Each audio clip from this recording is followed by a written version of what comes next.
Congregational meetings. I want to try to quickly talk about a little bit about the difference of those. Congregational meetings go into your session record book, right? Ordinarily, the congregational meeting is also moderated by the installed pastor. If the installed pastor can't do it, she can invite somebody else to do it instead from the presbytery. If you have a meeting and the installed pastor doesn't have anybody else to invite, COM will appoint somebody for you again. You are the secretary of the meeting. If you're not going to be there, you appoint a secretary pro tem. Your annual meeting time should be in your bylaws. All right? Don't tell me it's not. You should be updating your bylaws if it's not. You must hold at least one meeting a year. An annual meeting is required under the Book of Order. Your bylaws do not have to say that the meeting is on March 17th at 3 p.m. That's not a wise thing. It should say either in the spring or in the month of January or on depending how specific your congregation wants to do. But there should be some guidelines that you have a congregational meeting once a year, minimally. If you have special meetings, you have those as necessary. You must spell out the business that's going to be transacted at that special meeting. A special meeting cannot be called to do anything at all that anybody feels like doing. It has to be called for specific reasons. Can you have more than one piece of business at that special meeting? Yes, you can. To hear the report of the nominating committee and elect new members for the vacancies, and to set up the search committee for a new Christian education person. You could do both of those, but your meeting call must say what those are.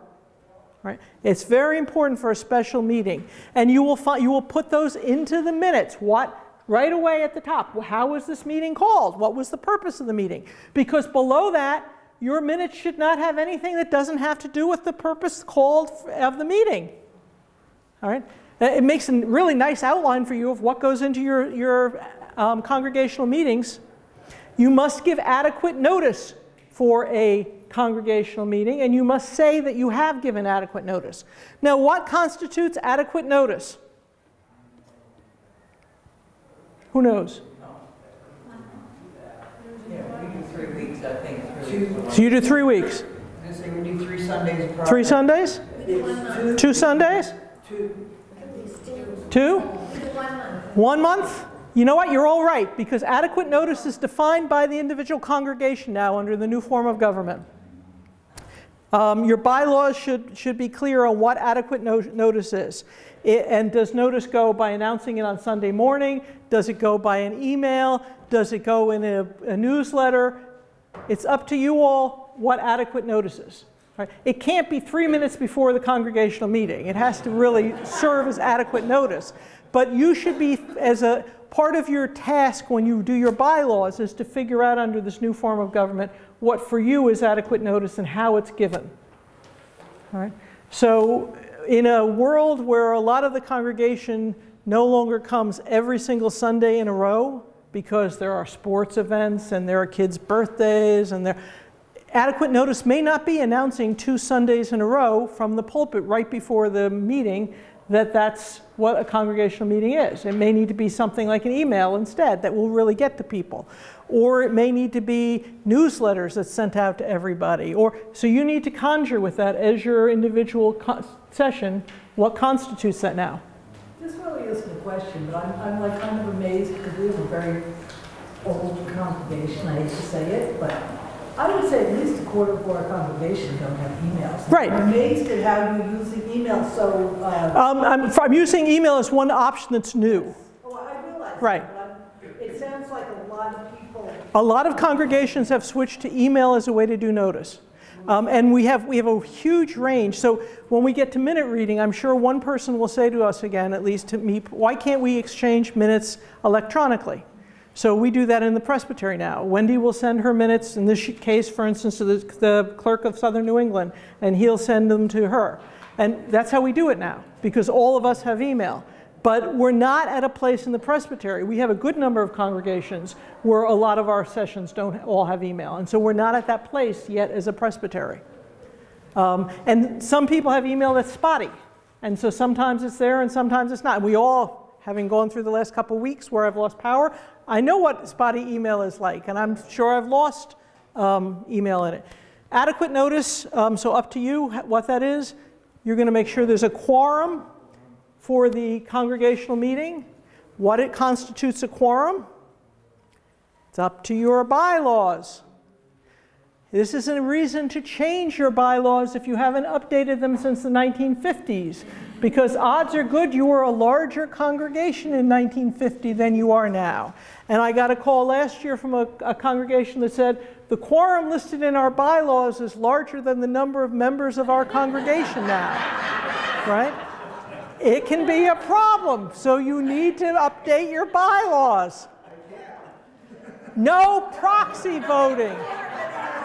Right. No proxy voting.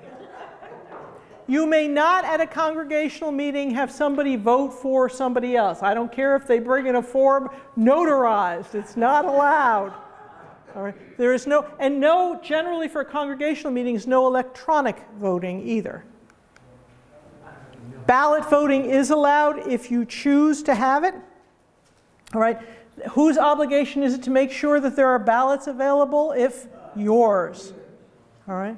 And you can designate that. In the Presbyterian meetings, for instance, Gene Kaiser is responsible for making sure there is ballot paper there for a vote if somebody asks for it. So you can designate that, but you need to make sure that they know that they're doing that then. All right. Business of the congregational meeting needs to be spelled out, and it can only include the following. Here's what you can do in a congregational meeting. You can elect ruling elders, deacons, nominating committee, and trustees. You can call a pastor at a congregational meeting. You can change a pastoral relationship. This is either changing the number of hours, changing the type of work, etc. You can buy, sell real property, mortgage real property. You can request the presbytery to grant an officer term limit exception. What that means is we can't find anybody to serve on this session and everybody's already served 6 years. Can we put somebody on for a 7th year? If you need that you have to vote that as a congregation to make that request before you put it to the Committee on Ministry. You can approve plans for joint witness. This is to worship with other congregations. You don't approve the budget. Do not tell me you've always approved the budget and the congregation will be upset if you don't approve the budget. Under the new form of government, you do not approve the budget. May you share the budget with the congregation? Of course you may. But you may not. The authority for approving the budget falls to the session, not to the congregation. Can the congregation question the budget? They can question it till they're blue in the face. Who can change the budget? The session, not the congregation. They can authorize, put a motion to the session to have them strongly consider changing the budget, but the session has that responsibility. And then any ecclesiastical and corporate business can both be done in most cases by your session. If you have a separate board of trustees, who has a separate board of trustees? There aren't very many left now, 1, 2. If you have a separate board of trustees, the corporate business is done by the trustees. All right. But for most of us, you have both of them done. Can they be done at the same congregational meeting? Yes, they can.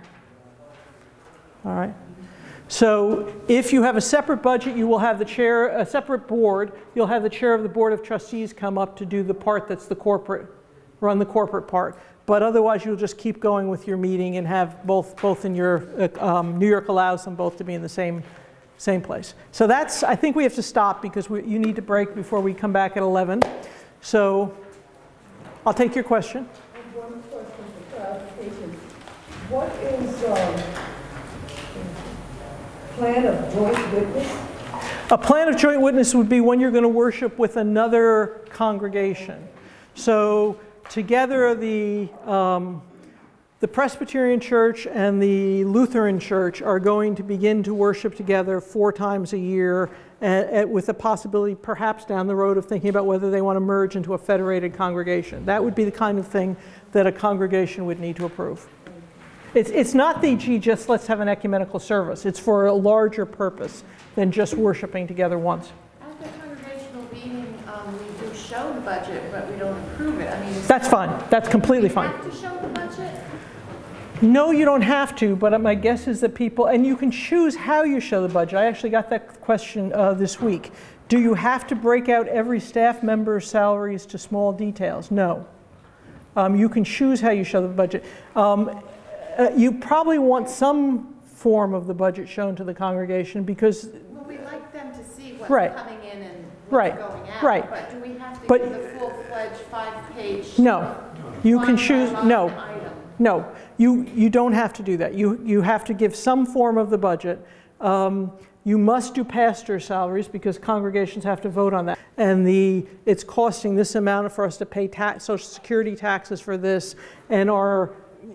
That has to get approved every year by the Yes. congregation? Okay. Yes.